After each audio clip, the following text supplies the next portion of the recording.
ओशो कहते हैं, मैं कहता हूं समंदर बनो, क्योंकि जब तक तुम बूंद बने रहते हो तब तक तुम मांगते रहते हो। बूंद हमेशा मांगती है सुरक्षा, प्रेम, सहारा, मान्यता, दिशा।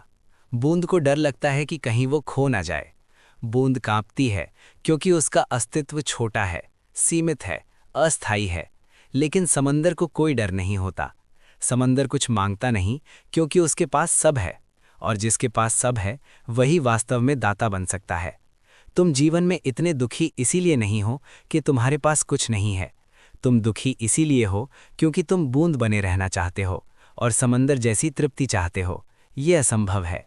बूंद के भीतर समंदर की आकांक्षा रखना एक पीड़ा को जन्म देता है। ये ऐसा ही है जैसे एक बीज चाहे कि वो अभी फल बन जाए, अभी छाया दे दे, अभी सुगंध फैला दे।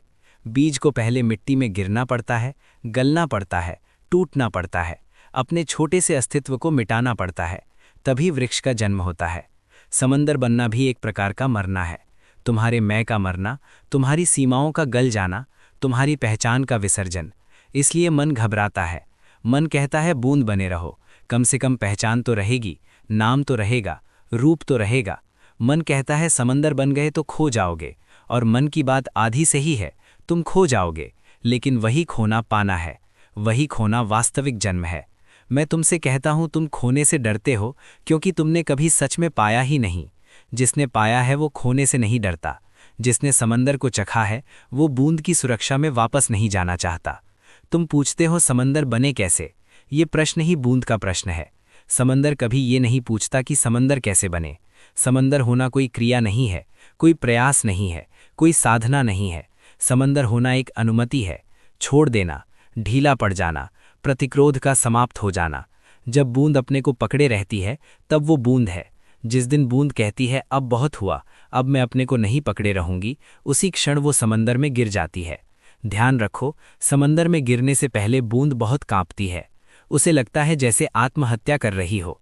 वास्तव में वही आत्महत्या परम आत्महत्या का अंत है। वही मृत्यु अमृता का द्वार है। तुम जीवन में बहुत कुछ इकट्ठा कर रहे हो, धन, रिश्ते, सम्मान, ज्ञान, अनुभव, लेकिन ये सब बूंद की सजावट है। बूंद चाहे कितनी ही सुंदर क्यों ना हो जाए, वो बूंद ही रहेगी। उसका सौंदर्य क्षणिक है। सूरज निकलेगा और वो भाप बन जाएगी। समंदर को कोई सजावट नहीं चाहिए। समंदर अपने आप में पूर्ण है। मैं तुम्हें एक कहानी सुनाता हूँ। एक छोटी बूंद रोज सुबह सूरज को देखती और डर से कांपने लगती। वो कहती आज मेरा आखिरी दिन है, आज मैं मिट जाऊंगी। एक दिन उसने पास के समंदर से पूछा, तुम्हें डर नहीं लगता? सूरज रोज तुम्हें छूता है, फिर भी तुम समाप्त नहीं होते। समंदर हंसा और बोला, क्योंकि मैं बूंद नहीं हूं, मैं अपने को अलग नहीं मानता।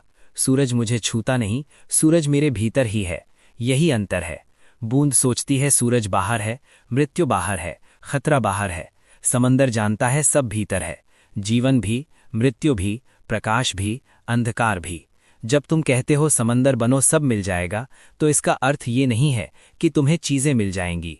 इसका अर्थ है कि तुम्हारे भीतर वो अवस्था पैदा हो जाएगी जिसमें मिलने और ना मिलने का फर्क समाप्त हो जाएगा। तुम आज इसीलिए दुखी हो क्योंकि तुम चाहते हो कि जीवन तुम्हारी इच्छा के अनुसार चले। समंदर नहीं चाहता, समंदर स्वीकार करता है।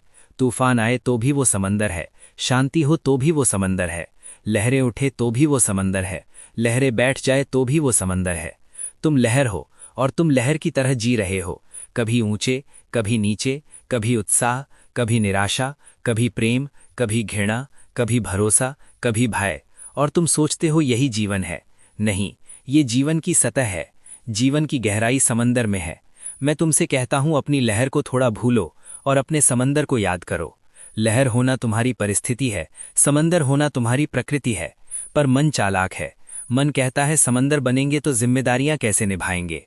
मन कहता है समंदर बनेंगे तो दुनिया कैसे चलेगी। मन कहता है समंदर बनेंगे तो हम व्यावहारिक कैसे रहेंगे।